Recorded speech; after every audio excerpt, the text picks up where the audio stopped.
క్లాస్లో ఈశోపనిషత్తు 10వ మంత్రం పూర్తి చేశాం. ఈరోజు 11వ మంత్రం. అందరికీ స్వాగతం. ఓం అజ్ఞానతిమిరాంధస్య జ్ఞానాంజనశలాకయా చక్షురున్మిళితం येन తస్మై శ్రీగురవే నమః.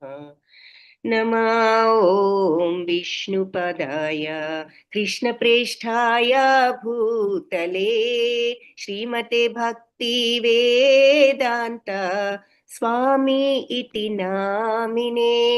నమస్తే సరస్వతి దేవి గౌరవాణి ప్రచారిణే నిర్విశేష శూన్యవాది పాశ్చాత్య దేశధారిణే.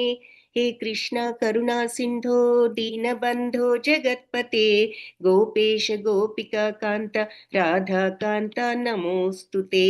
तप्त कांचन गौरांगी राधे वृंदावनेश्वरी वृषभानुसुते देवी प्रणमामि हरिप्रिये.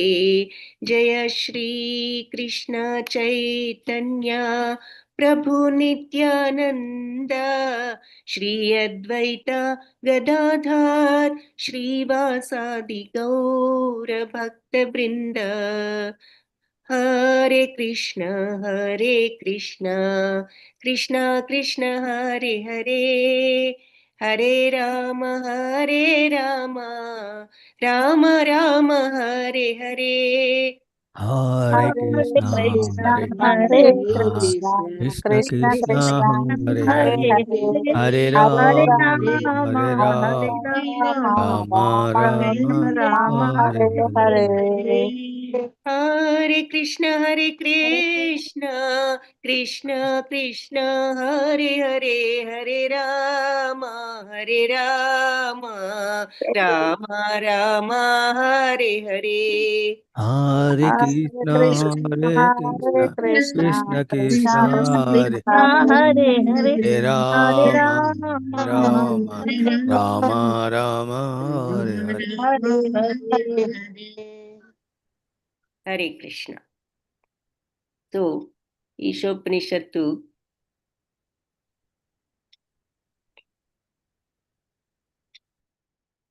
ఫస్ట్ మంత్ర ఏమిటి? భగవంతుడు మనకు అన్ని వనరులు సమకూర్చారు, అందులో మనకు అవసరమైనంత వరకు తీసుకుని ఎక్కువ కావాలి అనే దురాశ వదులుకుని తృప్తితో ఉండడం.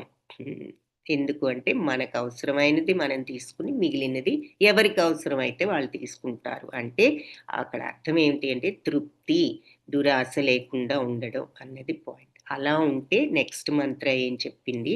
ఎన్ని సంవత్సరాలు జీవించినా కర్మబంధాలు ఏర్పడవు. ఈ రకంగా జీవించినట్లయితే కర్మబంధాలు ఏర్పడకుండా ఉండాలి అంటే ఇదే మార్గం, వేరే అన్యథా వేరే మార్గమే లేదు అని సెకండ్ మంత్ర. థర్డ్ మంత్ర ఏం చెప్పింది? మరి అలా కాకుండా దురాశకు గురై మనం కామక్రోధ లోపాలకు వీటికి గురయ్యాము అంటే మరి అంధకార బంధుర ప్రదేశాలకు వెళ్తాము. 4, 5 భగవంతుడి యొక్క ఘనత. ఆయన అంటే ఎగ్జాంపుల్స్తో ఆయన వేగాన్ని, మనోవేగాన్ని మించిన వేగం, దేవతలు కూడా అందుకోలేని వేగం, ఆయన మహత్యంలో ఎవరు కూడా ఆయన్ను అధిగమించలేరు అన్నది 3. 4 నడవగలరు, నడవలేరు, దూరంగాను ఉన్నారు, దగ్గరగాను ఉన్నారు, బయట ఉన్నారు, లోపల ఉన్నారు అంటూ ఇంకా ఎగ్జాంపుల్తో కొన్ని విషయాలు చెప్తూ భగవంతుడి యొక్క ఘనత చెప్పడం జరిగింది. ఆ తర్వాత శుద్ధ భక్తుల గురించి చెప్పారు. నెక్స్ట్ ఏం చెప్పారు? 6, 7లో శుద్ధ భక్తులు మరి ఎటువంటి వాళ్ళు అంటే వాళ్ళు ఎవరిని కూడా ద్వేషించని స్థితిలో ఉన్నవాళ్ళు అన్నది శుద్ధ భక్తుల యొక్క లక్షణం అని చెప్పి మనం అందులో చూసాము. ఆ తర్వాత అలాంటి స్థితిలో ఉన్నవాళ్ళు ఇంకా వాళ్ళు ఆత్మలోనే ఆనందాన్ని పొందే స్థితి, సర్వంలోనూ వాళ్ళు భగవంతుణ్ణి చూస్తూ ఉంటారు కాబట్టి సమస్తంలోనూ ఎక్కడ చూసినా వాళ్ళు భగవంతుని చూస్తారు కాబట్టి ఇంకా అలాంటి వాళ్ళకి మోహం ఏముంటుంది, వాళ్లకు శోకం ఏముంటుంది అని చెప్పి ఆ నెక్స్ట్ మంత్రంలో చూసాం. సో ఆ రెండు కూడా మనకి ఈ శుద్ధ భక్తుల యొక్క లక్షణాలు చెప్పాయి ఆ 2 మంత్రాలు మనకు. సో నెక్స్ట్ అంటే 7వ మంత్రంలో అంటే సర్వత్రా భగవంతుణ్ణి చూసేవాళ్ళు ఇంక నిజమైన తత్వ పరిజ్ఞానం, ఇంకా వాళ్ళకి మోహం కానీ శోకం కానీ ఎలా ఉంటాయి అని చెప్పారు. అంటే అంతకుముందు శుద్ధ భక్తుల గురించి ఏం చెప్పారు? అన్నిటినీ కూడా భగవద్ అంశలుగా సర్వజీవులను చూడగలిగిన వాడు, అందరిలో భగవంతుని దర్శించేవాడు, ఎవరిని ద్వేషించడు. సో అలాంటి స్థితిలో ఉన్నవాడు ఇంకా వాళ్లకు భగవంతుడితో గుణైక్యం, అంటే ఆయన యొక్క గుణాలను అనుభవపూర్వకంగా వీళ్ళు తెచ్చుకోగలిగారు. ఆ గుణాన్ని అంటే సచ్చితానంద తత్వాన్ని, అంటే త్రిగుణాలకు అతీతంగా ఉండగలగటం. సో భగవంతుడు మరి నిర్గుణుడు అంటే గుణాలు లేనివాడని కాదు, ఆయన త్రిగుణాలకు అతీతుడు అని. సో ఎవరైతే త్రిగుణాలకు అతీతంగా వెళ్ళగలుగుతారో వాళ్ళు మరి భగవంతుడితో గుణైక్యం అనే మాటకు అది అర్థం. సో ఆ పరిశుద్ధ, అందుకే కొన్ని మతాలు కూడా మనం నిన్న కూడా చూసాం, అన్ని మతాలు కూడా ఏదో ఒక రకంగా ఇలా భగవంతుణ్ణి చేరుకోవడమే గమ్యం అని చెప్తూ ఉంటాయి అని. అందుకే ఈ భగవతత్వాన్ని పరిశుద్ధ తత్వం అని ఈవెన్ మనం అదర్ మతాల్లో కూడా చూస్తూ ఉంటాం రెఫరెన్స్ భగవంతుడికి. సో భగవంతుడి యొక్క తత్వం, ఆ నిర్గుణత్వం అంటే ఏమిటి అంటే పరిశుద్ధత్వం. ఇంకా దానిని మించిన ప్యూరిటీ ఇంకొకటి లేదు. ప్యూర్ లవ్ అనుకోవాలన్నమాట భగవంతుడిది. అలాంటి పరిశుద్ధ తత్వం అంటే ఏమాత్రం ఈ త్రిగుణాలే లేనప్పుడు ఇంకా కామక్రోధ మోహం లోభాల గురించి చెప్పేదేముంది? సో త్రిగుణాలకు అతీతమైన పరిశుద్ధ తత్వం అంటే సమస్తాన్ని కూడా ప్రేమతో చూడగలిగే తత్వం. అందుకే మరి వీళ్ళు ఎవరిని ద్వేషించరు అని అంటే ఇక వాళ్ళకు ఉన్నది ఏమిటి అంటే ప్రేమే, ద్వేషం అనేది లేదు వాళ్ళకు. సో ఇలాంటి భగవంతుణ్ణి అందరిలో దర్శించేవాళ్ళు, మరి అందరూ కూడా ఆయన అంశలుగా చూసేవాళ్ళు ఎప్పుడు ఎవరిని ద్వేషించరు, ఎందుకంటే వాళ్ళు ఈ శుద్ధ ప్రేమ స్థితిలోనే ఉంటారు. సో ఆ ప్యూర్ స్టేజ్. సో 7వ మంత్రంలో ఇంక ఇలాంటి భగవంతుడితో గుణైక్యం ఉన్న వాళ్ళకి వాళ్ళు నిజమైన జ్ఞానం, మరి అదే కదా నిజమైన జ్ఞానం ఏమిటి అంటే ఈ తత్వాన్ని తెచ్చుకోగలగడం. అదే భగవంతుడిని చేరుకోవడానికి మనకి అర్హత.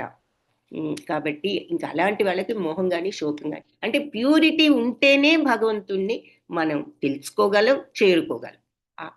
ఈ కల్మషాలన్నీ ఉన్నప్పుడు ఇంకా మనకి భగవంతుణ్ణి తెలుసుకోవడం కానీ చేరుకోవడం కానీ అనేది కష్టం అనేది ఇక్కడ మనం అర్థం చేసుకోవాల్సిన పాయింట్. అందుకని ఆ తత్వంలో ఉన్న వాళ్ళకి ఇంకా మోహమే ఉంటుంది, శోకమే ఉంటుంది అంటున్నారు. ఎప్పుడు దివ్యానందంలోనే ఉంటారు వాళ్ళు. వాళ్ళకి ఏ దిగులు లేదు, ఏ బాధ లేదు, ఏ దుఃఖము లేదు, ఏ రాగము లేదు, ఏ ద్వేషము లేదు. వాళ్ళకు ఉన్నది ఏమిటి అంటే ఆ పరిశుద్ధ తత్వం. కాబట్టి అది భగవంతుణ్ణి తెలుసుకోవడానికి, అంటే తెలుసుకోవడం అంటే ఆయన యొక్క స్టేట్ ఎలా ఉంటుంది అనేది అనుభవపూర్వకంగా ఎక్స్పీరియన్స్ చేయగలుగుతాం. ఆ స్థితికి వెళ్ళినప్పుడు అది భగవంతుడి యొక్క ప్యూర్ స్టేజీ అన్నది వెళ్ళిన వాళ్ళకి తెలుస్తుంది. సో అది భగవంతుడిని చేరుకోవడానికి కూడా మనకి అర్హత అని చెప్తున్నారు. సో ఎనీవే ఇక్కడ అది 7th శ్లోకం. 8th శ్లోకాల్లో ఏం చూసాము? మరి ఇలాంటి వ్యక్తి అంటే ఎటువంటి భగవంతుడు అంటే మరి సర్వజ్ఞాన సంపూర్ణుడు, దోషరహితుడు, నరాలు లేనివాడు, శుద్ధుడు, అకలుషితుడు, స్వయం సంపూర్ణుడు, అనాది కాలం నుంచి అందరి కోరికలను తీర్చే తాత్వికుడు. మరి భగవంతుడు ఆయన లక్షణాల్లో ఇవన్నీ ఉన్నాయి కదా, సర్వజ్ఞాన సంపూర్ణుడు, మరి సర్వ సౌందర్యవంతుడు, సర్వ వైరాగ్యం కూడా భగవంతుడికి ఉంది, అలాగే శక్తివంతుడు, అన్ని భగవంతుడి యొక్క 6 లక్షణాలు ఉన్నాయి కదా. సో ఆయన అందరికంటే గొప్పవాడైన ఆయనను యథాతథంగా తెలుసుకోవాలి అని చెప్పి ఇక్కడ చూసాము 8 మంత్రాలు. 9th మంత్రాలు అంటే మళ్ళీ కనెక్షన్ అన్నమాట, శుద్ధ భక్తుల గురించి చెప్పి తిరిగి ఇటువంటి భగవంతుణ్ణి తెలుసుకున్న వాళ్ళు సో ఏమిటి అని భగవంతుడి క్వాలిటీస్ మళ్ళీ కొన్ని లక్షణాలు మనకు అక్కడ చెప్పారు 8వ మంత్రం. 9వ మంత్రంలో ఏం చెప్పారు? 9 and 10 మనకి మరి మామూలుగా చూస్తే ఇదేదో చాలా ఈజీగా ఉన్నట్లుంటుంది. అజ్ఞానంతో ఉండేవాళ్ళు అజ్ఞాన లోకాల్లో ప్రవేశిస్తారు, కానీ విద్య అనేటటువంటి జ్ఞానంతో అజ్ఞానంలోకి వెళ్ళేవారు ఇంకా చీకటి లోకంలో ప్రవేశిస్తారన్నారు. దానికి ఎగ్జాంపుల్ ఏం చెప్పుకున్నాము? ఈ భౌతిక జ్ఞానం కోసం ప్రాకులాడుతూ ఈవెన్ వేదాలు కూడా భగవంతుని తెలుసుకోవడానికి వేదాల పట్ల విశ్వాసం కోసం, గౌరవం కోసం కాకుండా ఇంకా ఏదో గొప్ప అనిపించుకోవాలి అని వేద అధ్యయనం చేయడం, ఇవన్నీ కూడా మరి అజ్ఞానం కిందే లెక్క అంటున్నారనమాట. ఎప్పుడైతే మన దృష్టి భగవంతుడి మీద లేదో, ఎప్పుడైతే మనకు ఆ వేదాల పట్ల గౌరవం లేకుండా మనం అదేదో అది తెలుసుకుంటే మనం గౌరవింపబడతామని స్వార్థం కోసం ఆ జ్ఞానాన్ని ఆర్జించినా అది అజ్ఞానమే అని దాని అర్థం అని ఇక్కడ చెప్తున్నారు. ఎందుకు అంటే అటువంటి మనస్తత్వంతో మనం జ్ఞానం నేర్చుకున్నా కూడా అది అజ్ఞానుల కంటే కూడా చీకటి ప్రదేశంలోకి తీసుకువెళ్తుంది. అజ్ఞానులు కనీసం తెలియక చీకటిలోకి వెళ్తున్నారు. వీళ్ళు తెలిసి స్వార్థం కోసం ఆ జ్ఞానాన్ని ఇలా తప్పుద్రోవలో ఉపయోగించుకుంటున్నారు కాబట్టి వాళ్ళు ఇంకా చీకటిలోకి వెళ్తారు అని చెప్పి 9వ మంత్రం చెప్తాను. సో తెలిసి తప్పు చేయడం అనేది మనం అన్వయించుకోవడం అనమాట. ఇక్కడ అజ్ఞానుల కంటే పాపం వాళ్ళకి అసలు జ్ఞానం లేదు కాబట్టి తెలియదు, వాళ్ళ అంధకారంలోనే ఉంటారు, చీకట్లో ఉంటారు. వీళ్ళు తెలిసి కూడా ఇలా తప్పు మార్గం వైపు తెలిసి వెళ్తున్నారు స్వార్థంతో, కాబట్టి అది ఇంకా చీకట్లో ప్రవేశిస్తారు అని చెప్పి ఈ మంత్రం చెప్తోంది. 9. 10 ఏం చెప్పింది అంటే ఈజీగా అంటే విద్య నేర్చుకున్నందువల్ల ఒక ఫలం, అవిద్య అంటే విద్య లేకపోవడం. సో ఇక్కడ విద్య అంటే మన స్కూల్స్లో కాలేజెస్లో డిగ్రీలు ఇచ్చే విద్య కాదు, ఈ సరి అయినటువంటి జ్ఞానం, ఆధ్యాత్మిక జ్ఞానం. ఇది నేర్చుకుంటే ఒక ఫలితం ఉంటుంది, నేర్చుకోకపోతే ఇంకొక ఫలితం ఉంటుంది అని పెద్దలు వివరించారు. మరి అంతే కదా, జ్ఞానం ఉంటే ఒక ఫలితం, అజ్ఞానం ఉంటే మరి ఇంకొక ఫలితం, అంతే కదా. సో ఇక్కడ జ్ఞానం అంటే ఏమిటి అన్న విషయం మీద 18 పాయింట్లు చూసాం మనం నిన్న. సో జ్ఞానం ఉంటే ఒక ఫలితం ఉంది, అజ్ఞానం ఉంటే ఇంకొక ఫలితం ఉంది అంటున్నారు. అంటే జ్ఞానం ఉంటే భగవంతుని తెలుసుకోగలుగుతాం, సరి అయిన జ్ఞానం ఉంటే. జ్ఞానం లేకపోతే ఇంకా మరి ఇంకా అజ్ఞానంలోనే ఉంటాం. సో అది డిఫరెన్స్. సో జ్ఞానం ఉంటే మరి భగవంతుని పొందుతాం అన్నదే ఫలితం, అది లేకపోతే మరి అది ఉండదు అన్నది జ్ఞానం లేనప్పుడు ఉండే ఫలితం. సో ఈ జ్ఞానం అంటే ఏమిటి అనేది భగవద్గీతలో మనం జ్ఞానం అంటే ఏమిటో తెలుసుకున్నాం. అర్జునుడు అడిగాడు ఈ ప్రశ్నలన్నీ, భగవంతుడు సమాధానాలు చెప్పారు కదా. సో అవి మళ్ళీ మనకి ఇక్కడ 18 పాయింట్ల కింద సమరైజ్ చేసి చెప్పారు. జ్ఞానం అంటే ఏమిటంటే అక్కడ బిగినింగ్లోనే వినయం విధేయతతో ప్రారంభం అవుతుంది జ్ఞానం అనేది. సో ఆ హ్యూమిలిటీ అంటాం మనం ఇంగ్లీష్లో, అంటే ఆ అణకువ, ఆ గర్వం లేనితనం, అన్నీ నాకే తెలుసు అనుకోవడం, మరి ఇవన్నీ కూడా సరి అయిన లక్షణాలు కాదు.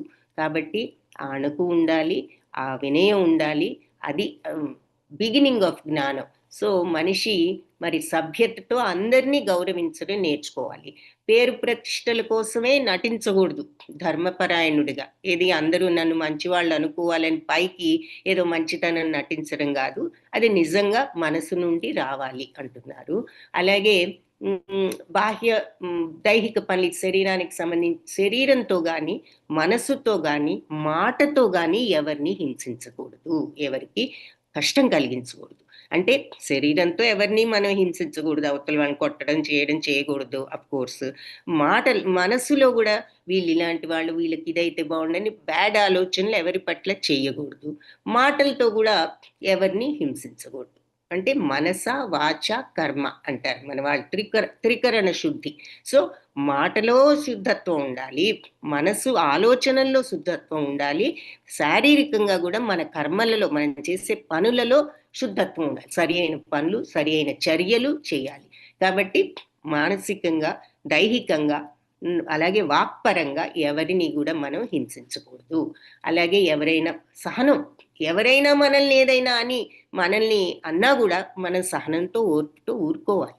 అది రెచ్చగొట్టిన సహనం ప్రదర్శించాలి. ఇతరులతో వ్యవహరించేటప్పుడు ద్వంద్వ వైఖరిని మానుకోవాలి.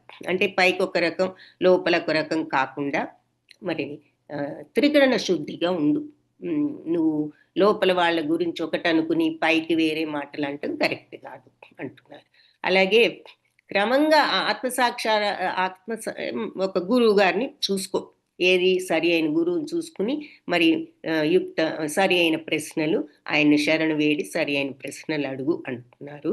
సో ఇది మనకి భగవద్గీతలో తద్విద్ధి ప్రణిపాతేన పరిప్రశ్నేన సేవయ ఉపదేక్షంతి తే జ్ఞానం జ్ఞానిన తత్వదర్శిన అన్నారు కదా.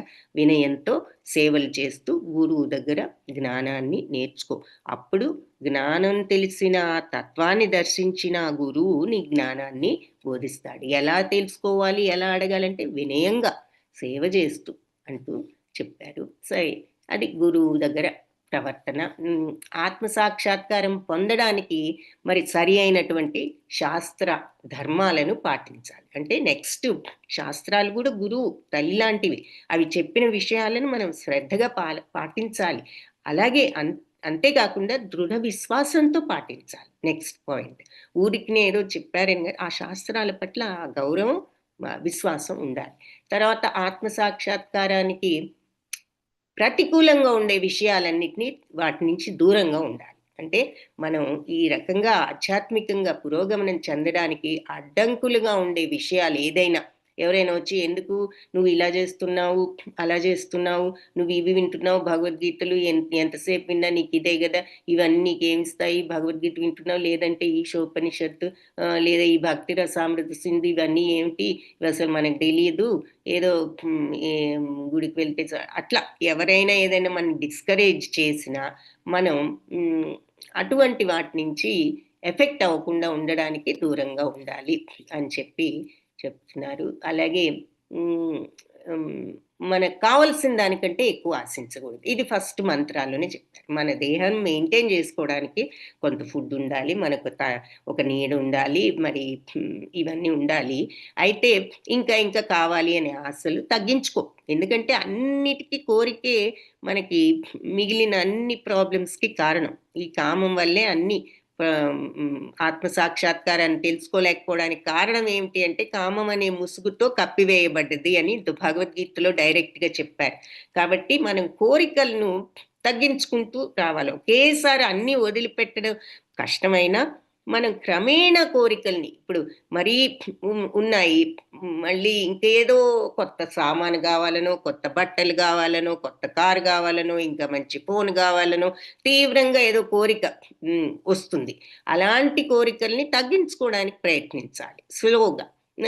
మనకి ఎప్పటికీ ఈ కోరికలు లేని దశ ఎప్పటికి వస్తుందనే డిస్కరేజ్మెంట్ కూడా వద్దు. ఎందుకు, స్వల్పమప్యస్య ధర్మస్య త్రాయతే మహతో భయాత్ అని చెప్పారు కదా. కొంచెమైనా నువ్వు ఈ మార్గంలో ఉంటే నువ్వు మహాభయా నుంచి విడుదలవుతావు. సో ఆధ్యాత్మిక ప్రగతి ఎక్కడికి పోదు. అది మనం ఇక్కడ మళ్ళీ నెక్స్ట్ పాయింట్స్లో చూస్తాం. మనం ఆధ్యాత్మికంగా ఎంత కొంచెమైనా సరే పురోగమనం చెందాము అంటే అది తప్పకుండా నెక్స్ట్ జన్మలో కూడా వస్తుంది మనతో పాటు. అక్కడి నుంచి కంటిన్యూ చేసి పికప్ చేసి మళ్ళీ మనం దాన్ని పెంచుకోవచ్చు. సో అందుకని కోరిక అనేది తగ్గించుకోవడం ప్రాక్టీస్ చేయాలి. సో ఒకేసారి అన్నీ వదిలిపెట్టలేకపోయినా కొంచెం మనం టూ మచ్గా వెళ్ళినప్పుడు ఎందుకు ఇది మనకి అనవసరం, ఇన్ని ఉన్నాయి కదా అని కొంత ఇమ్మీడియట్గా టూ మెనీ కోరికలైనా తగ్గించుకుంటూ రావచ్చు. ఆ రకంగా మనం ప్రాక్టీస్ చేయడం గుర్తుంచుకోవాలన్నమాట. గుర్తుంచుకుంటే మనకి మంచిది. సో అవసరం అనే దానికంటే ఎక్కువ ఆలోచించుకుంటూ ఉంటుంది. దేహాత్మ బుద్ధి వీడి శరీరం మన వాళ్ళే, మన ఫ్యామిలీ మెంబర్సే మన వాళ్ళు అనుకుంటూ ఆ స్వార్థ భావం కూడా వదులు. కొంత రాగాన్ని కూడా తగ్గించుకో. అందరూ మరి అందరి పట్ల ప్రేమను పెంచుకోవడానికి ఇవన్నీ పాయింట్స్ అన్నమాట. మనం ఆ స్టేజ్కి వెళ్ళాలంటే ఎలా ప్రాక్టీస్ చేయాలి. వీళ్ళే మన వాళ్ళు, అన్నీ మన వాళ్ళకే రావాలి, మనమే అంతా కూడబెట్టి ఎక్కువ వీళ్ళకే ఇవ్వాలి అనుకుంటూ ఉంటాంగా జనరల్గా అందరం. మన పిల్లలు, మన ఫ్యామిలీ అని నిజమే, కానీ ఉన్న దాంట్లో కొంతైనా మరి అవతల వాళ్ళకి సహాయపడటానికి ఇవ్వడం, అంతా మనమే ఉంచుకోవాలా అనే ఫీలింగ్ తగ్గించుకుని వీలైనంత వరకు అందరికీ సహాయపడటం. అది అట్లా భౌతిక దేహ భావాన్ని వీడి మన వాళ్ళే అని అనుకోకుండా ఉండడం అన్న దానికి మనం ఆ రకంగా అర్థం చేసుకోవచ్చు. అలాగే జన్మ మృత్యు జరా వ్యాధులు తప్పవు ఈ దేహం ఉన్నంత వరకు అనే విషయాన్ని తెలుసుకుని అసలు ఆధ్యాత్మిక పురోగతే మనకి ముఖ్యం అనే విషయాన్ని మనం గుర్తుంచుకోవాలి. మరి ఈ ఆధ్యాత్మికంగా పురోగమనానికి అవసరమైన ఆమ్, జీవిత అవసరాల కంటే ఎక్కువ ఆసక్తి మిగతా వాటి మీద చూపకూడదు. అంటే మనం జీవితాన్ని జీవించాలి, ఆధ్యాత్మిక పురోగవృద్ధి రావాలి అంటే ఈ బాడీ ఉండాలి. బాడీ ఉన్నప్పుడు మరి బాడీని మెయింటైన్ చేయాలి. మెయింటైన్ చేయాలంటే ఫుడ్ కావాలి, నీడ కావాలి, ఏదో కొన్ని కావాలి. సో అంతవరకు నువ్వు ఏర్పరచుకో. అంటే మళ్ళీ టూ మెనీ థింగ్స్ కోసం నువ్వు ప్రాకులాడకు, ఈ ఆసక్తులు తగ్గించుకో అంటున్నారు. ఏదో నువ్వు ఆధ్యాత్మికంగా పురోభివృద్ధి అవ్వడానికి ఎగ్జాంపుల్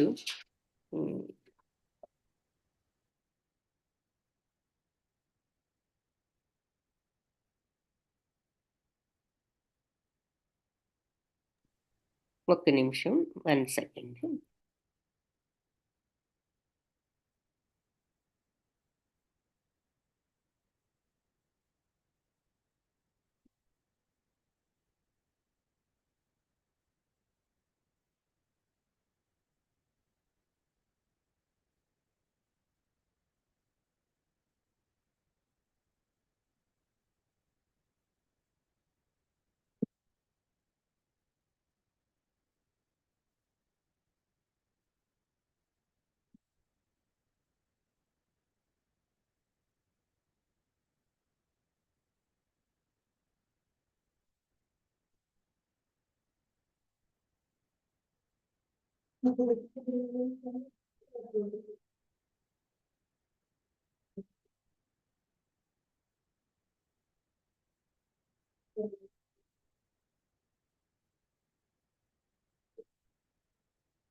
అందరూ అటెండెన్స్ వేయండి ఈ లోపల.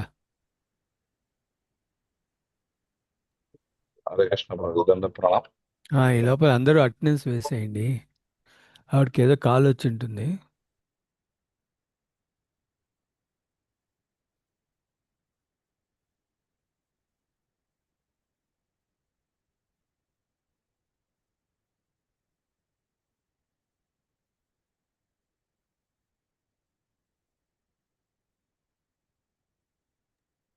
హరే కృష్ణ, క్షమించాలి.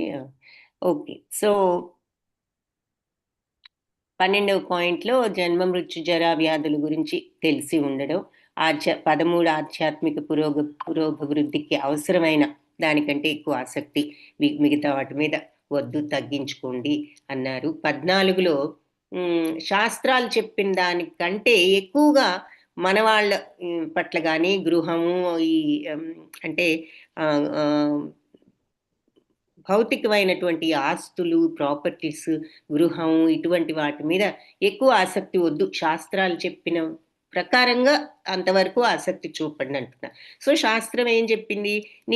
మరి నీ కుటుంబాన్ని నువ్వు పోషించగలగాలి, నీ బాధ్యతలు నువ్వు నిర్వర్తించాలి.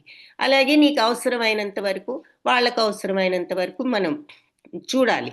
కానీ దురాశ వద్దు, ఇంకా ఇంకా కావాలి అనే కోరికల్ని తగ్గించుకోండి. సో ఆ ప్రకారంగా శాస్త్రాలు చెప్పినట్లుగా మీరు ఫాలో అవ్వండి.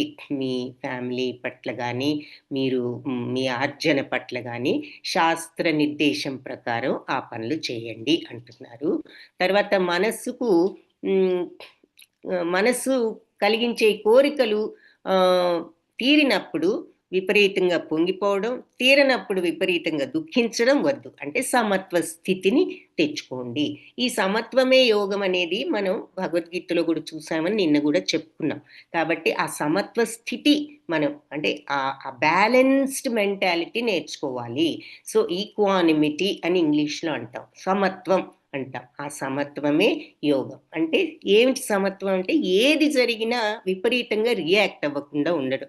మనకేది నార్మల్గా ఎవరైనా ఏదైనా మాట అని వాళ్ళ మాట పూర్తి కాకముందే రియాక్ట్ అయిపోయి మనం రిప్లై ఇచ్చేస్తూ ఉంటాము, మాట అనేస్తూ ఉంటాం కదా. సో ఆ సమత్వాన్ని, ఆ బ్యాలెన్స్ని నేర్చుకోండి. మీకు మంచి జరిగినప్పుడు సంతోషంతో ఉప్పొంగటం, తబ్బిబ్బవడం వద్దు. అదే ఏదైనా మీకు ఇష్టం లేనిది జరిగినప్పుడు విపరీతంగా కృంగిపోవడం, దుఃఖపడటం కూడా వద్దు.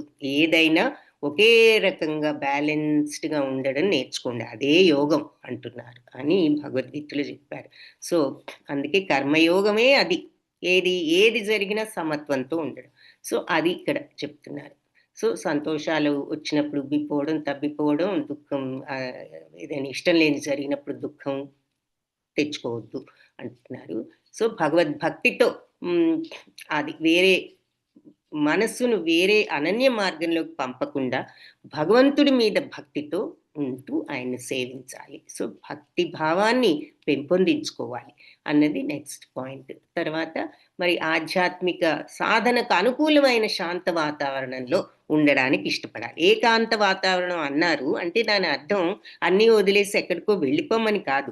మనస్సులో ఏకాంతత ఏర్పరచుకోవాలి. ఏది hands in the society, head in the forest అని మన పనులు మనం అన్నీ చేసుకుంటూనే మనస్సును అటాచ్మెంట్స్ లేకుండా అట్లా ఫ్రీగా ఉంచుకోవడం ప్రాక్టీస్ చేయాలని చెప్తారు. అది. సో భక్తులు కాని వాళ్ళు కుమ్ముకుడే జనసమ్మర్దం ఉన్న ప్రదేశాలు అంటే అనవసరపు ప్లేసుల్లోకి వెళ్ళడం, ఇవన్నీ కొంచెం తగ్గించుకో. ఇప్పుడు ఎవరైనా ఏదైనా పిలిచారు అంటే వెళ్తాం. That's okay. వెళ్ళకుండా మేము రాము, మేము ఆధ్యాత్మిక అభివృద్ధిలో ఉన్నాము అని అనం కదా. కాకపోతే ఏమిటంటే వెళ్ళినా ఎక్కడున్నా మనం అన్నెసెసరీ టాపిక్స్ గురించి మాట్లాడకుండా మనం ఈ ప్రవర్తనని వాచ్ చేసుకుంటూ ఉండగలగాలి. అలాగే జనసమ్మర్దం అంటే ఇప్పుడు కావాలని మనం ఏదైనా టూ మెనీ పీపుల్ ఉన్న చోటుకు ఒక్కొక్కసారి తోచక ఏదో మరి క్లబ్‌కి వెళ్దాము, అక్కడికి వెళ్దాం, బజార్ వెళ్దాము, నలుగురు ఉంటారు, ఏదో కనిపిస్తారు. అట్లా అట్లా కావాలని మనం అటువంటి జనసమ్మర్దం ఉండే చోట్లకి వెళ్ళకుండా ఉండడం అనేది కూడా అంత ఉపయోగం లేని విషయం అని చెప్తున్నారు. సో భౌతిక జ్ఞానం ఇది లాస్ట్ పాయింట్ మనం ఇందాక చెప్పుకుంది. మనం ఇక్కడ సంపాదించిన ఈ మెటీరియల్ నాలెడ్జ్ అంటే ఈ ప్రాపంచిక జ్ఞానం అంతా కూడా మనతో పాటే పోతుంది, అంతరిస్తుంది. కానీ ఆధ్యాత్మిక జ్ఞానం పోదు. అది మనతో పాటే వస్తుంది. సో నెక్స్ట్ జన్మకైనా వస్తుంది. అది మనం 5% అయినా, 1% అయినా, 0.5% అయినా, 50% అయినా, ఎంతైనా అది మనతో పాటు వచ్చి మనం మళ్ళీ అక్కడి నుంచి దాన్ని పెంచుకునే అవకాశాన్ని మనకిస్తుంది. కాబట్టి ఈ ఆధ్యాత్మిక జ్ఞాన విషయంలో మనం ప్రయత్నం చేయాలి అని చెప్తున్నారు. అది మీకు పోయేది కాదు ఆ జ్ఞానం. సో ఆ జ్ఞానాన్ని పెంచుకోవడానికి ట్రై చేయండి అంటున్నారు. అలాగని మెటీరియల్‌గా ఏమి నేర్చుకోకుండా కూర్చోమని కాదు. మన జీవనాన్ని గడపడానికి అవసరమైన పనులు చేయాలి, నేర్చుకోవాలి అని శాస్త్రాలు కూడా చెప్పాయి. అదే చెప్తున్నారు. కాకపోతే కోరికలు విపరీతంగా పెంచుకుని తాపత్రయాలతో అలా కాకుండా మన బాధ్యతగా మనకు అవసరమైనంత వరకు చేసుకోండి అంటున్నారు. సో ఈ రకమైన జ్ఞానం ఆధ్యాత్మిక జ్ఞానాన్ని పెంచుకోండి. అది ఎప్పటికీ పోయేది కాదు అని చెప్పి. సో నిజమైన జ్ఞానాన్ని పెంపొందించడానికి ఈ 18 అంశాలు కూడా మనం క్రమ పద్ధతిలో అనుసరిస్తే అప్పుడు మనకి ఈ జ్ఞానం అనేది తెచ్చుకోవచ్చు అని చెప్తున్నారు. ఇది తప్ప మిగిలినవన్నీ అజ్ఞానమే అని భగవంతుడు ఆ జ్ఞానం విషయాలు చెప్పిన తర్వాత ఆయన కూడా ఇదే చెప్పారు. భగవంతుడు ఇది చెప్పారు ఏమని, ఇది తప్ప అన్యమైనది ఏదైనా అజ్ఞానమే అని నేను ప్రకటిస్తున్నాను అని. కాబట్టి జ్ఞానం అంటే ఇది అని చెప్పారు. సో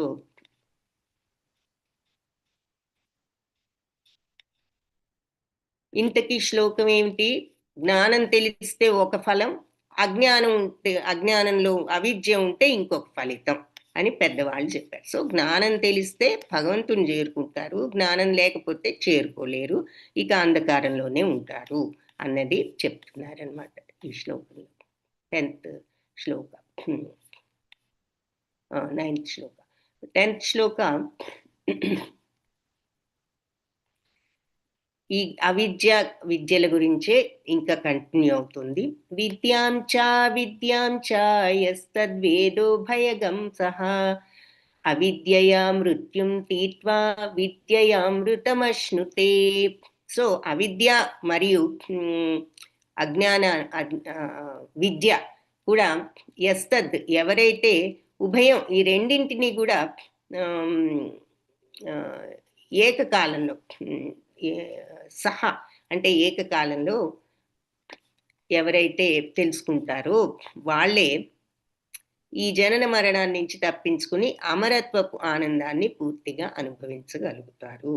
సో అవిద్య తర్వాత ఆత్మజ్ఞానం అంటే జ్ఞానం. ఆత్మజ్ఞానం అంటేనే విద్య, అది కరెక్ట్ అయిన విద్య, జ్ఞానం అన్నమాట. అది అలాగే అవిద్య ప్రక్రియను, అంటే ఆత్మజ్ఞానం ఉన్నవాడికి ఆత్మజ్ఞానం లేకపోతే ఎలా ఉంటుందో ఆటోమేటిక్గా తెలుస్తుందిగా. ఆత్మజ్ఞానం లేని వాడికి అది తెలుసు, అది కూడా తెలియదు, మనం ఆ స్థితిలో ఉన్నామని కూడా మనకు తెలియదు.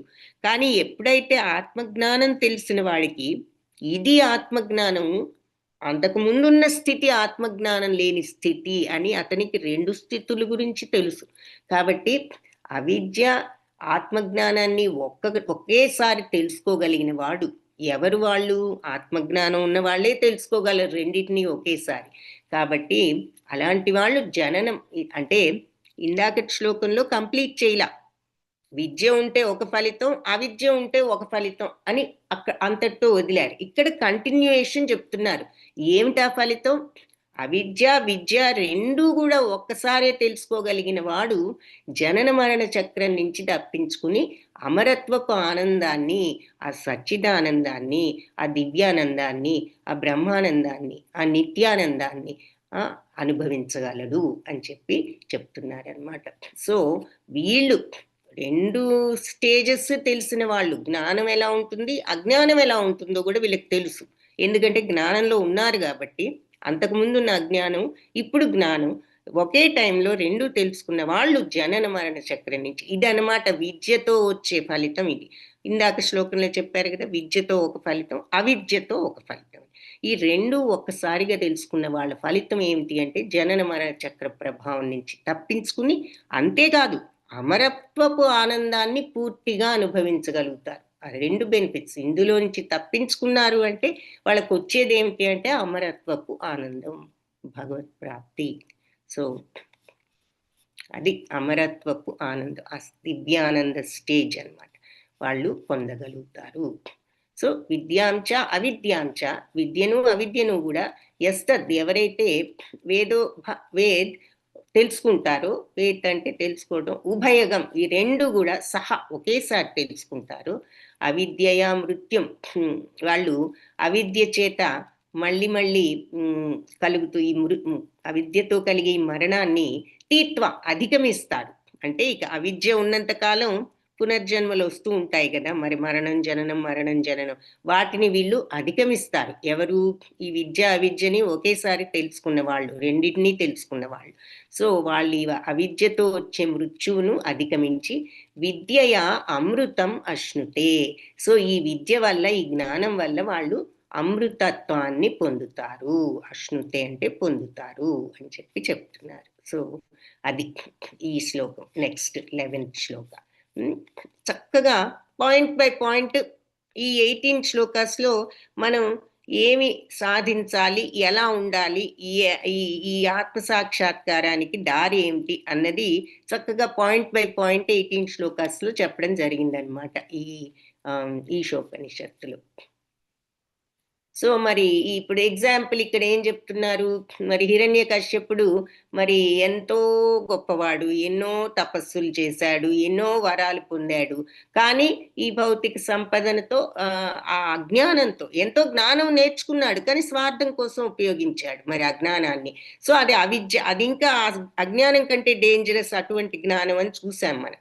సో అటువంటి అవిద్య బలం, మరి మరణాన్ని జయించడానికి తపస్సులు చేశాడు, ఇవన్నీ చేసి మరి అందరినీ ఎన్నో ఇబ్బందులు పెట్టాడు, చాలా మందిని ఆ గర్వంతో మరి ఇంత చేసి చివరకు మరి ఆ అజ్ఞానం వల్ల, ఆ అహంకారం వల్ల మరణించడం మరి జరిగింది. సో అంత బ్రహ్మదేవుడి దగ్గర ఎవరి చేతిలోనూ బయట లోపల మనిషి జంతువు ఎవరు చంపడానికి వీలు కాకుండా వరం తీసుకున్నా కూడా మరి అతనికి చివరికి మరణం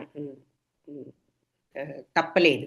సో ఆ కోరిక, అమరుడు కావాలనే కోరికతో మరి ఇన్ని రకాలుగా చేశాడు. మరి భూమి మీద కానీ, గాలిలో కానీ, లేదా నీళ్ళల్లో కానీ, ఇంకా ఇంట్లో కానీ, బయట కానీ, ఇంట్లో ఎన్నో రకాలుగా చేశాడు. అవన్నీ వింటే నిజంగానే వీడిని ఎవరు చంపగలరు అనుకుంటాం మనం.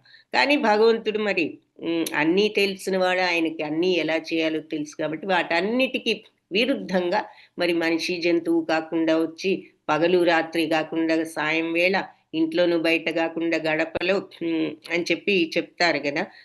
ఆ తర్వాత మరి గాలిలో నీళ్ళల్లో కాకుండా భూమి మీద కాకుండా ఆయన తొడ మీదే పెట్టుకుని ఆయన చేయడం జరిగింది. సో ఈ రకంగా ఇది మనందరికీ తెలిసిన కథేననుకోండి. సో అదొక ఎగ్జాంపుల్గా చెప్తున్నారనమాట. అన్ని ఉపాయం చేసిన అమరుడు కాలేకపోయాడు. కాబట్టి మనం భగవంతుని చేరుకోవాలి అంటే ఈ జ్ఞానంతో, ఇటువంటి అహంకారంతో కాదు. మరి మనం ఈ వేదాల్ని, గీత ఇటువంటి గ్రంథాలని శ్రవణం చేస్తూ ఈ శాస్త్రాల నుంచి నేర్చుకుని ఆ మార్గాన్ని ఫాలో అవ్వాలి అని చెప్తున్నారు. కాబట్టి భగవంతుడు కూడా తన ఈ మానవులందరినీ మరి సరి అయిన పద్ధతిలో ఉంచి ఈ ఆధ్యాత్మికంగా అభివృద్ధి చెందడానికి సేవకులను పంపుతూ ఉంటాడు. ఒక్కొక్కసారి ఆయనే స్వయంగా అవతరిస్తారు అని చెప్పి చెప్తున్నారు. సో మనకి ఇటువంటి ప్రాజ్ఞులు, పెద్దవాళ్ళు, కొందరు తెలిసిన వాళ్ళు, ఈ రకమైన గురువులు చెప్పిన విషయాలు, తర్వాత ఆయనే స్వయంగా అవతరించి చెప్పిన విషయాలు, ఇవన్నీ ఆయన ఎందుకు అంటే మనబోటి వాళ్ళందరికీ కూడా ఈ మార్గాల్లో ఎలా ప్రయాణం చేయాలనేది చెప్పడానికి మనకి ఆయన ఈ ఏర్పాటు చేశారు అని ఇక్కడ భాష్యంలో చెప్తున్నారు. సో ఇక్కడ మనిషి భౌతిక వ్యాధి ఏదైనా ఉంటే ఆ భౌతిక వ్యాధి కుదుర్చుకోవాలి. ఈ వ్యాధి భౌతిక వ్యాధి అంటే శారీరక వ్యాధి కాదు. ఈ భౌతికత్వం మీద ఉన్న ఆసక్తి, ఈ కోరికలు ఇవి తగ్గించుకోవాలి అంటున్నారు. ఇది పెరిగింది ఈ కోరికలు, ఈ భౌతిక వ్యాధి పెంచుకున్నాం అంటే ఇక అది జ్ఞానానికి చిహ్నం కాదు, అది అవిద్యకు అజ్ఞానానికి చిహ్నం అంటున్నారు అనమాట. సో ఇప్పుడు టెంపరేచర్ 105 degrees ఉంటే దాన్ని ఇంకా మనం పెంచడానికి మందిస్తామా, తగ్గించడానికి కదా మందిస్తాం. అది ఎగ్జాంపుల్గా చెప్తున్నారు. సో ఈ కోరికలు అనేవి, ఈ భౌతికత్వం అనేది ఇట్లా మన ఇది ఈ అటామిక్ ఎనర్జీ కనుక ఎలా టెంపరేచర్ ఇంక్రీజ్ చేసుకుంటూ అణుశక్తి పెరిగిపోతూ ఉంటుందో దాని టెంపరేచర్ ఆ రకంగా మన టెంపరేచర్ని పెంచేస్తూ ఉంటుంది ఈ భౌతికత్వం. సో అందుకని మనం దాన్ని తగ్గించుకునే ఆధ్యాత్మిక జ్ఞానాభ్యాసాన్ని చేయాలి అని చెప్పి చెప్తున్నారు. లేదు అంటే ఇక అది మన జనన మరణానికి దారితీసే హానికరమైన మార్గం అని ఈశోపనిషత్తు కూడా చెప్తోంది అని అంటున్నారు. సో భగవంతుని తెలుసుకోవడానికి మన మానవ జీవితాన్ని వినియోగించాలి. అబ్సల్యూట్ ట్రూత్ ఏది నిజమైన సత్యం, పరమ సత్యం ఏది అంటే భగవంతుడు. ఇంకంతకంటే మించిన సత్యం ఏది లేదు. సత్యం అంటే మార్పు లేనిది, శాశ్వతమైనది ఏది కూడా లేదు భగవంతుడిలాగా. సో అది విద్యా మార్గం అని భాగవతంలో కూడా చెప్పారు.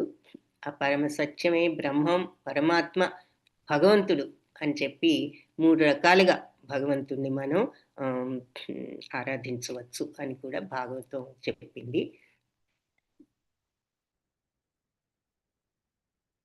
కాబట్టి ఇక్కడ భాగవతంలో 1.2 అంటే 2వ అధ్యాయంలో 14వ శ్లోకంలో ఏం చెప్పారంటే మరి మన భగవంతుణ్ణి తస్మాద్ ఏకేన మనసా భగవాన్ సాత్వతాం పతిః శ్రోతవ్య కీర్తితవ్యశ్చ ధ్యేయ పూజ్యశ్చ నిత్యదా. కాబట్టి కాబట్టి ఏకేన మనస అంటే తదేకమైన మనస్సుతో, కాన్సన్ట్రేషన్తో భగవాన్ సాత్వతాం పతిః ఆయన మరి ఈ దేవదేవుడైన భగవంతుణ్ణి పతి అందరినీ భరించేవాడు, పోషించేవాడు. ఆయన్ను శ్రోతవ్య ఆయన గురించి వినాలి, ఆయన గురించి కీర్తన చేయాలి, అలాగే ఆయన్ని మరి స్మరించాలి.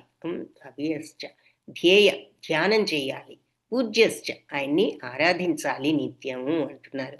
సో ఆ భగవంతుని గురించి వినాలి, శ్రవణం చేయాలి, కీర్తించాలి, ఆయన్ను స్మరించాలి, ధ్యానించాలి, పూజించాలి అని. అందుకు భక్తులు నిరంతరం భగవంతుణ్ణి ఆ ఫోకస్తో, ఏకాగ్ర మనస్సుతో వినడం, సంకీర్తనం, స్మరణం, ఆరాధన చెయ్యాలి అని చెప్పి చెప్తున్నారు. అయితే ఇక్కడ మనకి పురుషార్థాలు అంటారు కదా, ధర్మార్థ కామ మోక్షాలని. అవి 3 కూడా భగవంతుడి యొక్క భక్తియుత సేవా ప్రాప్తికి దారితీసేవిగా లేకపోతే ఇక మరి అవన్నీ అవిద్యలే అంటున్నారనమాట. మనము మామూలుగా మనకి పురుషార్థాలంటే ధర్మ, అర్థ, కామ, మోక్షాన్ని లాస్ట్‌లో పెట్టారు. సో, ఈ ధర్మార్థ కామాలు 3 కూడా మనం సరియైన పద్ధతిలో భగవంతుడి సేవకు దారి తీసేటట్లుగా చెయ్యాలి మనం. సో, అలా చేయకపోతే ఈ పురుషార్థాలు కూడా అవిద్యలే అవుతాయి. సో, మన ధర్మం గాని, అర్థం అంటే మన మన యొక్క ధనం గాని, కామం మన కోరిక గాని అన్నీ కూడా భగవంతుడి వైపు తిప్పే విధంగా లేనప్పుడు, భక్తి భావాన్ని పెంచుకునే విధంగా లేనప్పుడు అవన్నీ కూడా అవిద్యలే అంటున్నారు ఆ పురుషార్థం. 12వ మంత్రం. అంధం తమః ప్రవిశంతి ఏ సంభూతిముపాసతే తతో భూయ ఇవ తే తమో యౌ సంభూత్యాగం రతాః. అంటే సామాన్య దేవతల పూజల్లో ఉండేవాళ్ళు. సో, ఇక్కడి వరకు మనకి సో 11th శ్లోకాలో ఏం చెప్పారు అంటే, శ్లోక మీనింగ్ ఇంకొకసారి. ఈ అవిద్య విద్య ఒకే కాలంలో తెలిసిన వాడు జనన మరణ చక్రం నుంచి తప్పించుకుని అమరత్వపు ఆనందాన్ని పూర్తిగా అనుభవించగలుగుతాడు అన్నారు. సో నెక్స్ట్ 11th శ్లోకాల ఏం చెప్తున్నారంటే, ఇక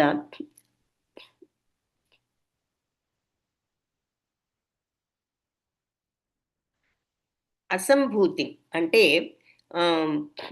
ఉపదేవతలను వాళ్ళను అని అంటే భగవంతుణ్ణి కాకుండా వేరే స్వార్థపూరిత ప్రయోజనం కోసం మనం ఇప్పుడు అంటే ప్రాపంచిక బెనిఫిట్స్ కోసం మనం కొన్ని పూజలు చేస్తూ ఉంటాం.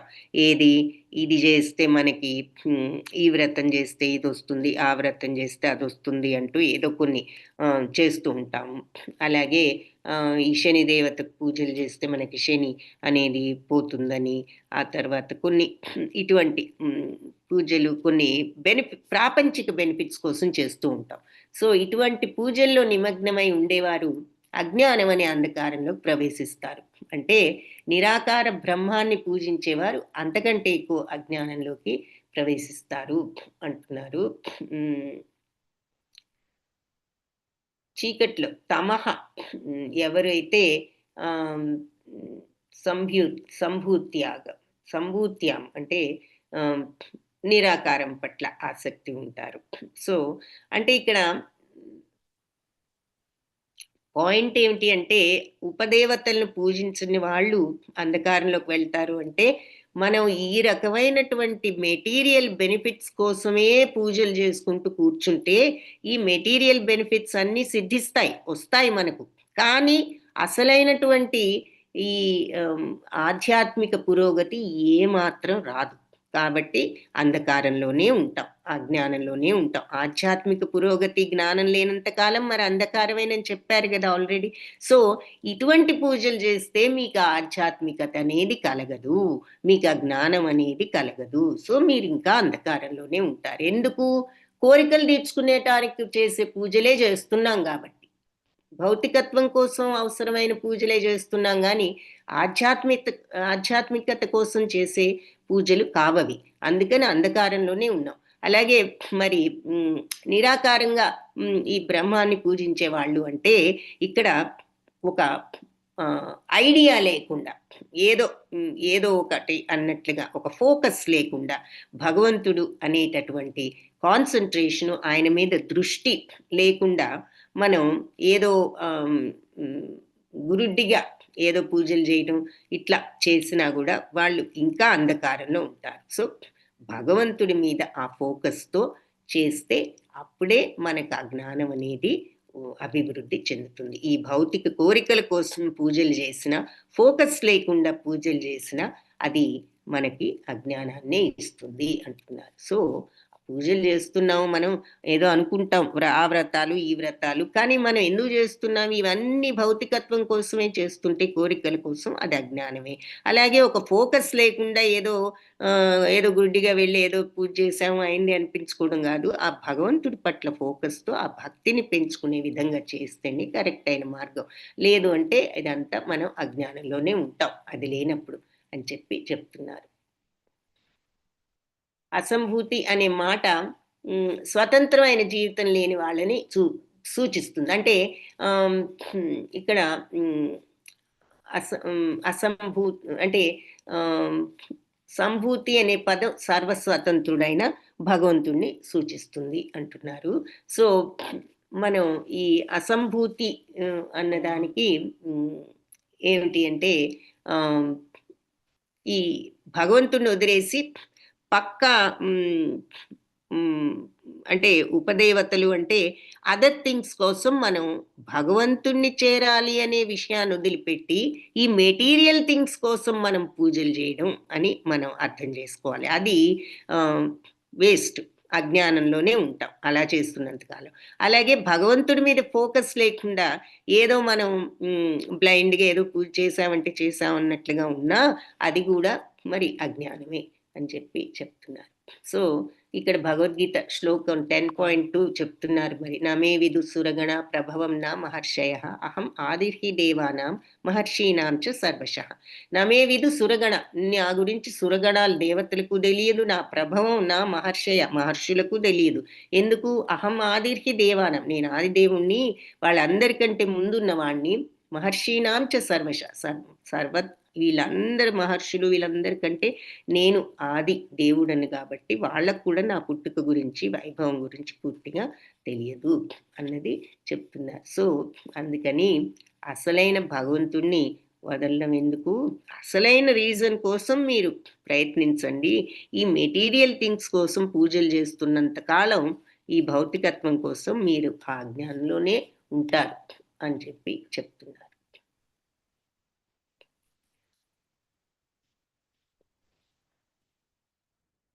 అలాగే ఈ భగవంతుడి మీద సరైన అవగాహన లేకుండా ఆయన ఇది, ఆయన అది అంటూ ఏదేదుగా ఊహించుకుని మనం పూజలు చేసినా గూడా అది ఇంకా అంధకారం అంటున్నారు.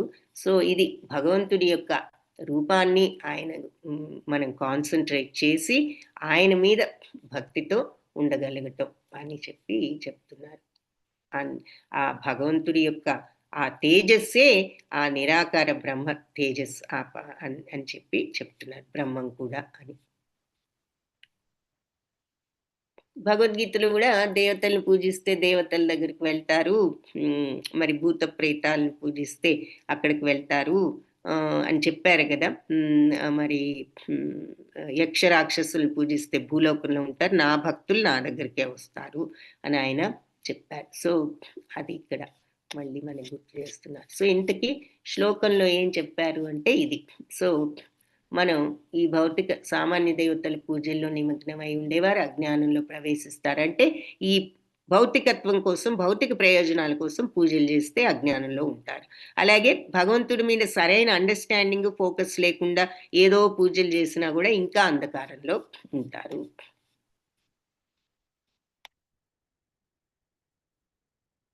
అది 12థ్ మంత్ర. సో, ఇక్కడితో ఆపుదాము. సారీ 12థే గదా! 11థ్ మంత్ర.